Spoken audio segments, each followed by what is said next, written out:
你凭什么要求我现在来管你？凭什么？我妈月月挣工资给你还账，你让往哪过日子吗？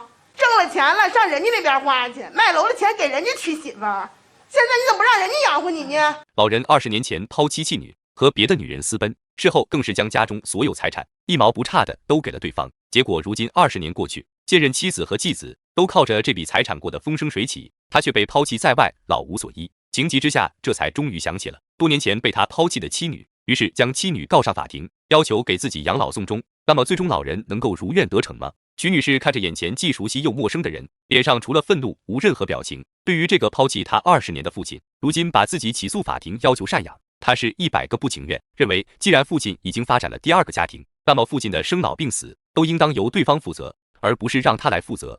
答辩人母亲离婚前就到山西与别人共同生活至今，其子女有赡养原告的义务。原告在山西生活期间患病，应当由共同生活家属负责治疗，不应当在与答辩人失去联系24年后主张赡养费、护理费、医药费2600元。在徐女士看来，当初父亲二话不说就抛弃她和母亲，移居到了别的女人家里，临走前还拿走了家里所有财产，是母亲整日起早贪黑打工，把她拉扯到大。而且父亲曾因为只顾吃喝玩乐，还给家里拉了10几万的饥荒，这些债款也是母亲独自还清的。如今父亲被第2任妻子和继子抛弃了，走投无路下，这才想起曾经的妻女，于是找上门来要求给自己养老。面对女儿的百般不情愿，王大爷试图以家族为名，道德绑架女儿来赡养自己。你是老王家的人，我是老王家的人，现在承认我是老王家的人了。找你们干嘛去了呀？从小我在我姥姥家长大的，你们老王家给我拿过1分钱吗？现在承认我是老王家人，我现在姓徐。而徐女士根本不吃这一套，她从小到大都在姥姥家生活，是母亲和姥姥将她拉扯到大，期间爷爷奶奶和叔辈大爷跟父亲是一样的嘴脸，一直都对她和母亲不闻不问、不管不顾。现在才想起来，她是王家人的一员，你们早干嘛去了呢？所以既然你们无情，那就休怪她无义，她无论如何都不会给父亲1分钱赡养费。而王大爷见状，则开始上演苦肉计，一边哭着一边向女儿道歉。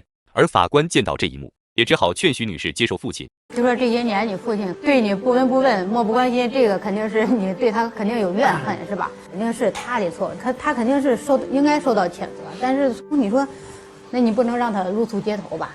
毕竟你父亲这么大岁数了，也得病了，以前那段你就别想了，对吧？那么在父亲的道歉和法官的劝说下，希望能每月支付2600元赡养费帮他养老，但女儿徐女士百般不愿意，她打心眼里记恨父亲，让他帮父亲养老门都没有。在法官看来，虽然父亲确实有错，但毕竟2人是父女关系，徐女士有义务去赡养父亲。可徐女士心意已决，无论是谁劝说都不起丝毫作用。那就说你现在是什么态度？我肯定不管他，肯定不管。不管天天这样都是自己自作自受。我觉得任何一个做父亲的也应该能理解这个事儿。你从来没尽过做父亲的这个义务，现在啊，反正你有病了，然后你来找你女儿想起来了，早干嘛去了呀？还有脸起诉我？徐女士表示，父亲当时离开后，连一条活路都不给母女俩留，把家里所有财产都给了第2任妻子和继子，期间给继子买车买房，甚至帮忙操持婚礼，却对他这个亲生女儿不管不顾。如今生病了，被继子抛弃了，却想起这个亲生女儿了，这根本就不是人能干出来的事。而且他就算是同意抚养父亲，但手里也拿不出1分钱来，毕竟他每个月要还房贷车贷，还要维持他和母亲的日常生活，他总不能为了掏这笔赡养费，让他和母亲露宿街头吧？就这样调解以失败告终。